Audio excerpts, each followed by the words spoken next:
Free Palestine! Free Palestine! Ladies and gentlemen, welcome back. So as I'm talking to you guys, the Palestine has been recognized as independent state.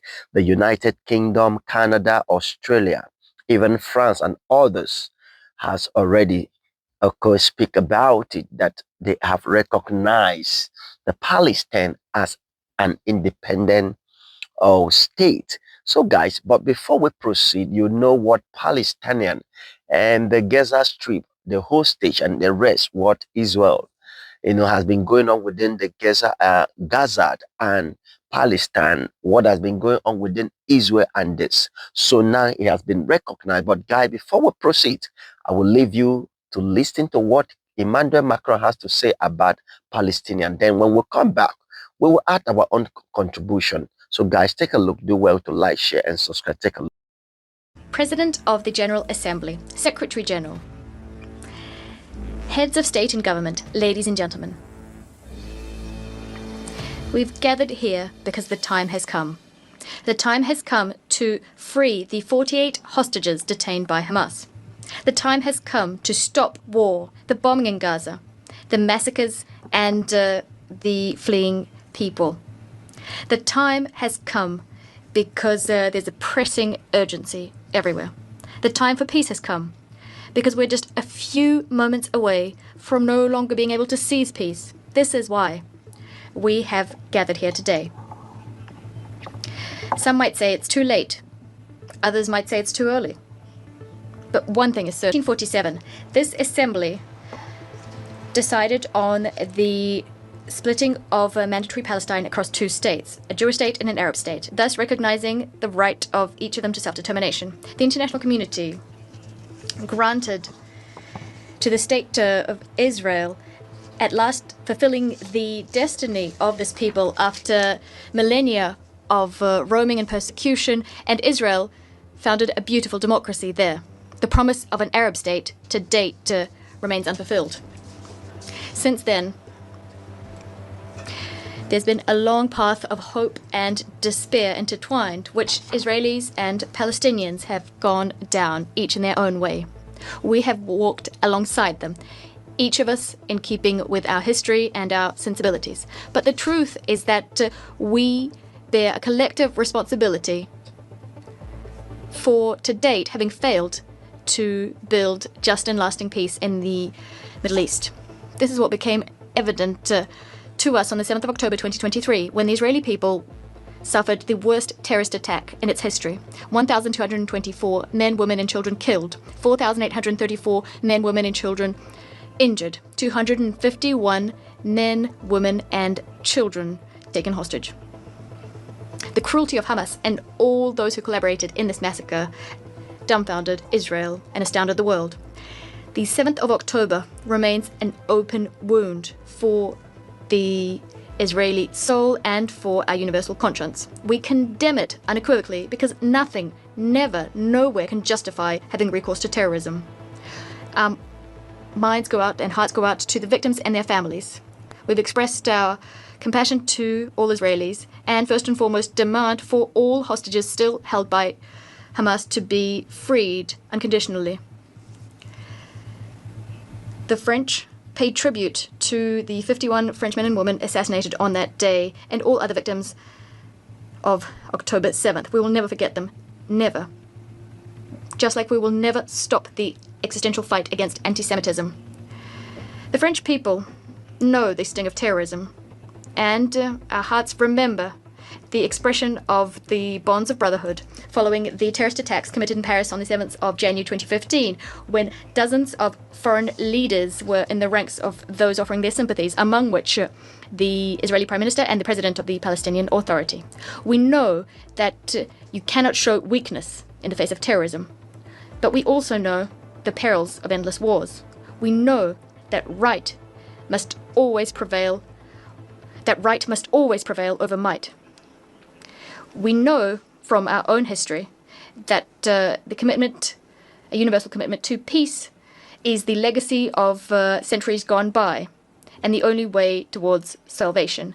And on behalf of our friendship with Israel, our commitment to which has never faltered in the name of our friendship with the Palestinian people, for whom we want the initial promise of the UN Charter to be fulfilled, we want two states living side by side in peace and security to become a reality.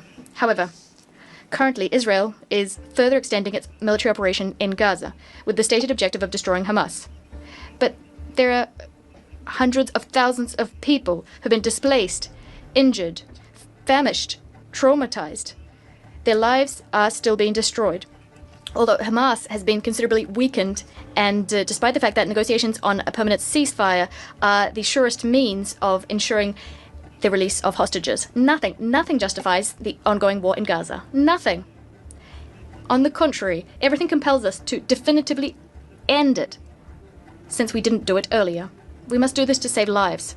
The lives of Israeli hostages detained in atrocious conditions. The lives of hundreds of thousands of Palestinian civilians who are tormented by hunger, suffering, the fear of dying, mourning for their loved ones. We must save all lives, because for almost 2 years now, it is the denial of the humanity of the other and the sacrifice of human life which have prevailed. Yes, since the 7th of October, it is the life of the other that is being denied. We've been saying this since the first day of the war in Gaza. A life is a life. I know this because I held in my arms the families of hostages I met in Tel Aviv and in Paris. I'm thinking of the mother of Eata David, a hostage who was famished and displaced. I'm thinking of Nimrod Cohen, a 19-year-old hostage whose father I just met. Palestinian victims of Israeli military operations, refugees in Al Arish, women and children. I will never forget the way they looked at me. I know this because I met young people from Gaza who we are hosting in France. I'm thinking of Rida Baroud, who should have been with us today, who continues to be a witness to the distress of her loved ones in Gaza. A life is a life. We are duty-bound, all of us, to protect each other. This duty is indivisible, just as our common humanity is indivisible. There is a solution, a way of breaking the cycle of war and destruction. It lies in the recognition of the other, of his and her legitimacy, humanity, and dignity. We must reopen our eyes and see human faces there where war has deposited the mask of the enemy or the marks of a target. We must recognize that Palestinians and Israelis are living in twin solitude. The solitude of the Israelis following the historic nightmare of the 7th of October 2023, and the solitude of Palestinians at their wits' end in the face of this ceaseless war. The time has come, because the worst could still come to pass. The sacrifice of more civilians, the expulsion of the people of Gaza to Egypt, the annexation of the West Bank, the death of hostages detained by Hamas, or facts on the ground which could irreversibly change the situation there on the ground. This is the very reason that today, here in this chamber, we must pave the way for peace, because since July of last year, developments have accelerated, and at this point, we have reason to fear that the Abraham Accords, the Camp David Accords, could be called in question by Israel, and that peace would become impossible for a long time yet in the Middle East. It thus falls to us, this historic responsibility, to preserve the very possibility of a two-state solution. Israel and Palestine living side by side in peace and security. The time has come. This is why, true to the to the Middle East, to peace between the Israelis and the Palestinians, this is why I declare that today France recognizes the state of Palestine.